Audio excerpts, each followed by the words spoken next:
السلام علیکم دوستو، ورلڈ نالج کی ایک اور ویڈیو میں آپ سب کو خوش آمدید۔ کیا مسلم رہنما میر وائز عمر فاروق 3 دہائیوں قبل وادی چھوڑ جانے والے کشمیری پنڈتوں کو واپس لا سکیں گے؟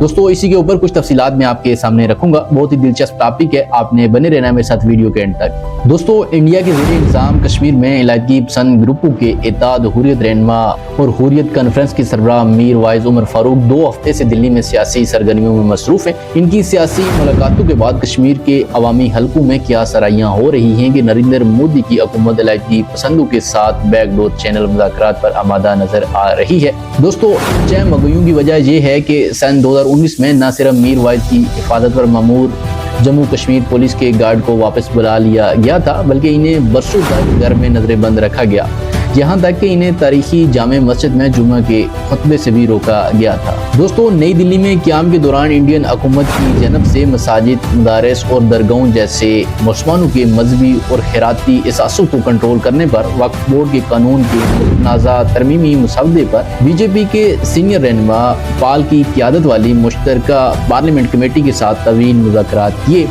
یاد رکھے کہ گزشتہ برس حکمران جماعت بھارتی جنتا پارٹی کی حکومت نے 1995 کے وقف قانون میں ترمیم کا بل اسمبلی میں متعارف کروایا تھا، جس کی مسلمان اور حزب اختلاف کی جماعتوں نے کھل کر مخالفت کی تھی۔ دوستو آپ کے دماغ میں بھی ایک سوال ہوگا کہ وقف بورڈ اور بیسیکلی یہ قوانین ہیں کیا؟ حکومت کی ترمیم کو وقف کے املاک کو ریگولیٹ کرنے کی سمت میں ایک بڑے فیصلے کے طور پر دیکھا جا رہا ہے۔ وقف بورڈ کے قوانین میں کی گئی ترمیم حکومت کو اجازت دیتی ہے کہ وہ خود یہ تعین کریں کہ کوئی جائیداد وقف کی ملکیت کیسے بنے گی یا ریاستوں میں قائم وقف بورڈ کی تشکیل کیسے ہوگی۔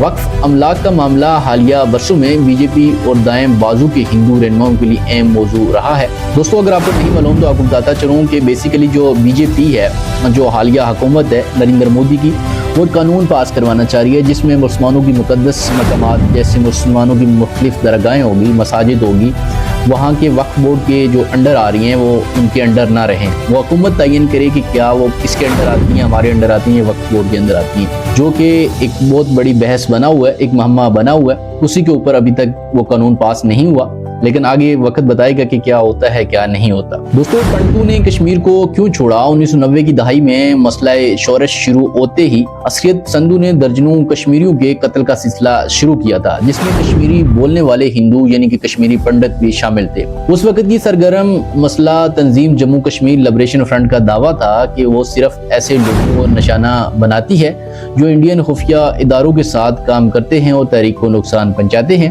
اس دوران کئی بیانات میں پنڈتوں کو وادی چھوڑ کر جانے کی دھمکیاں بھی شائع ہوئی، جن کی پھر بعد میں تردید بھی کی گئی۔ 19 جنوری 1990 کو وادی سے پنڈتوں کا انخلاء شروع ہوا اور چند ماہ کے اندر سرکاری اعداد و شمار کے مطابق پنڈتوں کے تقریباً 77,000 خاندان وادی کشمیر سے انڈیا کے دیگر علاقوں کی جنم نقل مکانی کر گئے۔ دوستو تب سے ہی کئی حکومتوں نے کشمیری پنڈتوں کو واپس لانے کے لیے کئی سرکاری اسکیموں کا اعلان کیا، لیکن یہ واپسی نوکریوں تک ہی محدود رہی، کیونکہ پنڈت خاندانوں کی اکثریت اپنے گھر فروخت کر کے کشمیر سے باہر مقیم ہو چکے ہیں۔ دوستو اب ایک نظر دوڑاتے کہ میر وائز عمر فاروق ہیں کون؟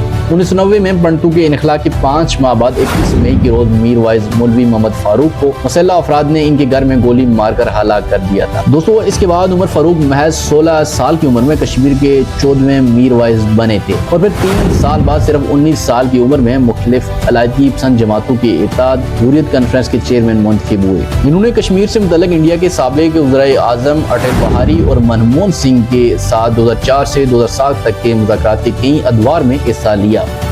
تاہم ان مذاکرات کا کوئی نتیجہ نہیں نکلا، لیکن انڈیا کے ساتھ 2 طرفہ مذاکرات کے معاملے پر حریت کانفرنس تقسیم ہو گئی۔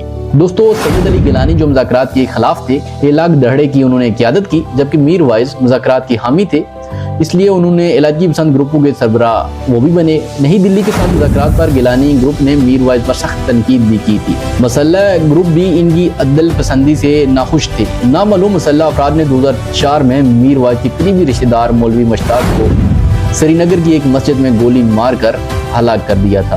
وقتی طور پہ تو وہ بچ گئے تھے، لیکن ان کی چند روز کے بعد موت ہو گئی تھی ایک اسپتال کے اندر۔ دوستو میر وائز اگر بات کریں پاکستان کی تو وہ پاکستان کے سابق صدر پرویز مشرف، سابق وزیر خارجہ خورشید قصوری، سابق وزیر اعظم میاں نواز شریف اور دوسرے رہنماؤں سے بھی مذاکرات کر چکے ہیں۔ میر وائز کشمیر کے علیحدگی پسندوں میں واحد رہنما ہیں جنہیں 2019 میں آرٹیکل 370 کی منسوخی کے بعد باقی لیڈروں کی طرح جیل میں قید نہیں کیا گیا،